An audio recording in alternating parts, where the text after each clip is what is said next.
नमस्कार. आज आपण फक्त एक श्लोक ऐकणार नाही. आज आपण आपल्या आयुष्यातील एक आरसा पाहणार आहोत.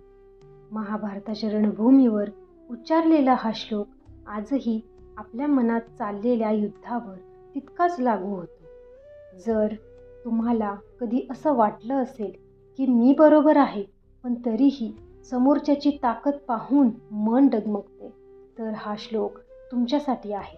चला भगवद्गीतेतील अध्याय 1 श्लोक 4 समजून घेऊया. अत्र शूरा महेश्वासा भीमार्जुन समायुधी युधानो विराटश्च द्रुपश्च महारथः. या सैन्यात असे योद्धे उभे आहेत जे अत्यंत शूर आहेत, मोठे धनुष्य धारण करणारे पराक्रमी आहेत आणि युद्धात भीम व अर्जुनासारखे सामर्थ्यवान आहेत. युयुधान, विराट आणि महारथी द्रुपद हे सगळे पांडवांच्या बाजूने उभे आहेत. हा श्लोक दुर्योधन बोलतोय, पण ऐकताना असं वाटतं तो फक्त नाव घेत नाहीये, तो आपली भीती व्यक्त करतोय. त्याच्याकडे मोठं सैन्य आहे, सत्ता आहे, शक्ती आहे, पण तरीही समोर उभ्या असलेल्या लोकांची नावं घेताना त्याचा आवाज आतून हादरतो. कारण काय? कारण भीम आणि अर्जुन म्हणजे फक्त योद्धे नाहीत, ते धैर्याचे प्रतीक आहेत. ते सत्यासाठी उभं राहण्याचं साहस आहेत. आपल्या आयुष्यातही असंच होतं ना.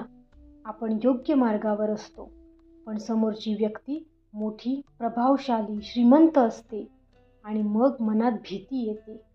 मी टिकू शकेन का? हा श्लोक आपल्याला सांगतो, संख्या कधीच महत्त्वाची नसते, ताकद कधीच बाह्य नसते. ज्या बाजूला सत्य, मेहनत आणि आत्मविश्वास असतो, त्या बाजूला उभा राहिलेला माणूस समोरच्याच्या मनात दुर्योधनासारखी अस्वस्थता निर्माण करतो. आज तुम्ही एखाद्या संघर्षात असाल, ऑफिसमध्ये, नात्यांमध्ये, समाजात, आणि तुम्हाला वाटत असेल मी एकटाच आहे, तर लक्षात ठेवा, अर्जुन एकटाच उभा होता, पण त्याच्यासोबत होते कृष्ण. तुमच्यासोबत सत्य आहे आणि म्हणजे तुम्ही कधीच एकटे नाही. आजचा श्लोक आपल्याला विचारतो, तू कोण आहेस? दुर्योधन की अर्जुन?